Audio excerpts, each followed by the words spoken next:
नमस्कार दोस्तों, stock market studies में फिर से एक बार आपको बहुत-बहुत स्वागत है। तो आज यहाँ पे मैं डिस्कशन करने वाला हूँ, एक ऐसे कंपनीज़ के बारे में, जिसके चर्चे मुझे बहुत बार आपके सामने करना पड़ा।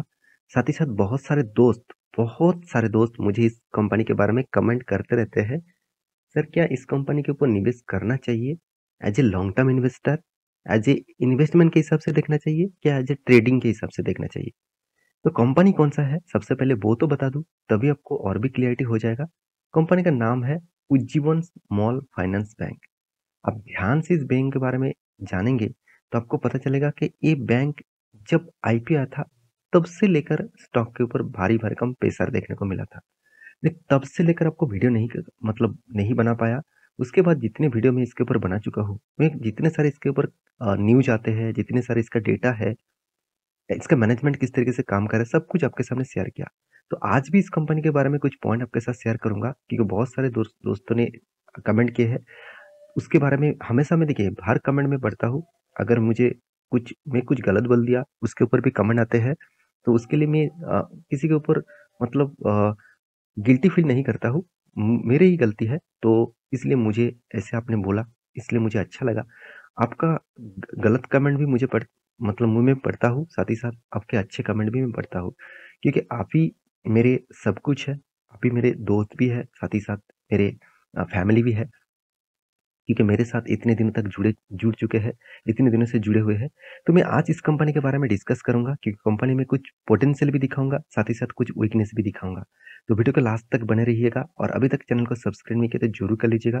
साथ ही साथ आप टेलीग्राम को जॉइन नहीं किया तो देर किस बात की, अभी जाके जॉइन करिए, क्योंकि बहुत सारा swing trading, short term trading और इंट्राडे ट्रेडिंग के जो टेक्निकली चार्ट पैटर्न बनता है, टेक्निकली जो रूल्स बनता है, कहाँ से ब्रेकआउट, कहाँ से लेवल, कहाँ से सप्लाई ज़ोन, कहाँ पे डिमांड ज़ोन, कहाँ पे रेजिस्टेंस, कहाँ पे सपोर्ट ज़ोन, ये सब कुछ मैं आपके सामने स्क्रीनशॉट देकर यहाँ पे डालता रहता हूँ। साथ ही साथ मैं वहाँ पे सब कुछ इन्फॉर्मेशन देता रहता हूँ। देखिए, मैं आपको बार-बार बोलता हूँ, मैं आपको जो टेलीग्राम में दे रहा हूँ, वो आप ब्लाइंडली उसको देखकर निवेश मत करिएगा, ब्लाइंडली उसके ऊपर ट्रेड मत करिएगा। आप वॉच करिए, 1 हफ्ते, 2 हफ्ते, 1 मंथ वॉच करिए। अगर आपको उसके बाद अच्छा लगे, तब आप खुद जान पाएँगे कि कहाँ पे आपको एंट्री लेना है। क्योंकि मैं टेक्निकली चार्ट पैटर्न के बारे में तो हर वीडियो में आपको दिखाते रहता हूँ। मेरे जो मिशन है, आपको मैं स्टॉक मार्केट के बारे में टेक्निकली चार्ट पैटर्न सिखा के रहूँगा। जिस तरीके से मैं खुद ट्रेड लेकर प्रॉफिट कमाता हूँ, तो आपको भी मैं सिखाऊँगा फ्री ऑफ कॉस्ट। मेरे साथ सिर्फ जुड़ के रखिएगा, मेरे चैनल को सब्सक्राइब करके रखिएगा। तो चलो देख लेते हैं आज के इस स्टॉक के बारे में। तो कंपनी के बारे में तो बात करूँगा, तो बात सबसे पहले कहाँ पे करूँगा, वो बता दूँ। वो है रिज़ल्ट के ऊपर, क्योंकि मुझे सबसे ज़्यादा इंतज़ार रहता है कंपनी के रिज़ल्ट के ऊपर। क्योंकि रिज़ल्ट जब आते हैं ना, तब उस मुझे पता चलता है इस लास्ट 4 मंथ में, देखिए 1 साल में करीबन 12 मंथ है। उस 12 मंथ में आप अगर डिवाइड करेंगे 4 मंथ का, तो इस 4 मंथ से आप मतलब 4 बार का रिज़ल्ट आते हैं, तो कितना आते हैं? 3, मतलब हर 3 मंथ के अंदर-अंदर। तो तो हर 3 मंथ के अंदर के बाद आपको रिज़ल्ट देखने को मिलता है, कंपनी किस तरीके से काम कर रहा है, वो आपके सामने एक क्लियर विज़न होता है। तो टोटल इनकम कंपनी किस तरीके से किया, मैं आपको बता दूँ, यहाँ पे लाखों में फिगर दिया गया है। आपको मैं करोड़ों में कन्वर्ट कर दूँगा। इम्पोर्टेंट कुछ पॉइंट पॉइंट बताऊँगा, शायद आपको दूसरे वीडियो में ना मिले, तो प्लीज़ वीडियो को बने रहिएगा। आप ना देखकर ही भाग जाते हैं, क्योंकि आपको लगता है कि मुझे पता है, तो आपको पता है तो कोई बात नहीं, आप एग्ज़िट कर सकते हैं वीडियो वीडियो को। तो टोटल इनकम के बारे में बात करूँ तो करीबन 1,22,000, देखिए फिगर लाखों में है, मैं पहले ही बता चुका हूँ। अब इसको करोड़ों में कन्वर्ट मैं कर दूँगा। तो करोड़ों में कन्वर्ट करने का सही फ़ॉर्मूला क्या है? आपको लास्ट 2 अंक को कट कर देना है, जो फिगर पड़े रहेंगे तो वो ही होगा करोड़। तो यहाँ पे पिछली बार कितना हुआ था? 1,13,000, पिछले सालों में था 81,000। इसका मतलब अच्छा खासा इनकम का ग्रोथ देखने को मिला पिछले सालों से। मगर क्वार्टर बेसिस देखा जाए तो कंपनी में कुछ पॉइंट ऑफ व्यू से देखा जाए तो कुछ कुछ करोड़ों का टोटल यहाँ पे इनकम कम हुआ है। तो कंपनी की इनकम कहाँ पे होते हैं? इंटरेस्ट इनकम से, कंपनी का इन्वेस्टमेंट इनकम से। तो साथ ही साथ कंपनी को खुद इंटरेस्ट मिलता है, साथ ही साथ कंपनी के ऊपर अदर्स इनकम भी आते हैं, तो सब कुछ जोड़कर इस तरीके से इनकम देखने को मिला। अभी बारी है कंपनी का एक्सपेंडिचर। टोटल एक्सपेंडिचर के बारे में बात करूँ तो 83,000, पिछले बार था 75,000, पिछले साल में था 65,000। इसका मतलब इनकम के साथ-साथ अगर आप ध्यान से देखेंगे तो एक्सपेंस भी एक्सपेंस भी यहाँ पे कंट्रोल में नहीं है। पिछले क्वार्टर की तुलना से एक्सपेंस भी कंट्रोल में नहीं है। तो अभी देखना है कंपनी का एक्सपेंस होने के बाद, इनकम होने के बाद प्रॉफिट रेशियो कहाँ पे आया। मुझे इस कंपनी में बेस्ट पॉइंट, बेस्ट से भी बेस्ट बोलूंगा, बेस्ट से भी बेस्ट तो पॉइंट जो लगा कौन है, वो है प्रोविजन। प्रोविजन हमेशा मैं आपको बोलता हूँ जितना कम होगा उतना ही खास है। तो प्रोविजन को तो कंपनी माइनस में लेके आया, ये सबसे बड़ी बात है। प्रोविजन क्या होते हैं, मान के चलिए यहाँ पे बैंक दूसरे लोगों को, दूसरे कॉर्पोरेट को, दूसरे कुछ बिजनेस को क्या किया, लोन दिया। वो लोन तो दे दिया, मगर उसमें से देखा जाए तो ए व्यक्ति ने लोन मिटा दिया, कॉर्पोरेट ने भी लोन मिटा दिया, कोई पर्सनल लोन लिया वो लोन नहीं मिटा पाया, तो वो भाग गया और उसका वो मान के चलिए वो पैसा नहीं दे पाया। तो ये जो पैसा दिया है मार्केट से मतलब बैंक से, वो पैसा कंपनी के लिए क्या है, लॉसेस है। तो वो लॉसेस मतलब कितना कवर कर चुके हैं, कितने लोगों से वो पैसा वापस कर चुके हैं, तो उसी को बोला जाता है प्रोविजन। तो प्रोविजन जो है वो बहुत इंपॉर्टेंस है, जितना कम रहेगा उतना ही खास है। मतलब मान के चलिए आपने एक बिजनेस किया है, उस बिजनेस में मार्केट में कितने पैसे आपने उधारी दिए हैं, उस उधारी आपको कितना मिल रहा है कितना नहीं मिलेगा, वही आपके लिए प्रोविजन है। जितना मिल नहीं रहा है वही आपके लिए प्रोविजन है, और उसको आप एनपीए भी बोल सकते हैं। तो यहाँ पे माइनस में है, ऑब्वियसली एक बेस्ट पॉइंट यहाँ पे देखने को मिला। और पिछले बार प्रोविजन बहुत ज़्यादा था, इसी के चलते हुए कंपनी ने पिछले बार टैक्सेस पे करने के बाद खाते में जो profit and loss for the period देखने को मिला था, वो पिछले साल में लॉसेस था। कितना लॉसेस, करीबन 33 करोड़ का लॉसेस किए थे कंपनी ने, और इस बार तो धमाका कर दिया, कंपनी 293 करोड़ का प्रॉफिट किया। पिछले क्वार्टर में भी मैं आपके इसके ऊपर वीडियो बना के दिया था, तब भी मैं बताया था कंपनी धमाका जैसा रिजल्ट किए थे। तो इस 2 क्वार्टर में कंपनी शानदार परफॉर्मेंस किया, और इस शानदार परफॉर्मेंस के चलते हुए स्टॉक के ऊपर एक आप देखेंगे किस तरीके से शानदार एक मोमेंटम देखने को मिला। शार्प मोमेंटम यहाँ पे क्यों हुआ, मार्केट जब गिरावट के माहौल में है तब भी इस कंपनी में शार्प जाम देखने को मिला।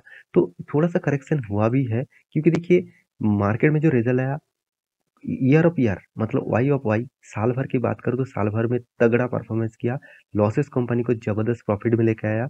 और क्वार्टर क्वार्टर देखा जाए तो कंपनी में उतना खास परफॉर्मेंस नहीं हुआ, जितना प्रॉफिट पिछले बार भी हुआ था इस बार भी उतना प्रॉफिट हुआ। इसी के कारण स्टॉक में थोड़ा सा करेक्शन, तेजी होने के बाद भी करेक्शन देखने को मिला। नहीं तो आप लोअर साइड से अपर साइड को दिखा दूं तो करीबन करीबन 6.5-7% तक तेजी देखने को मिला था।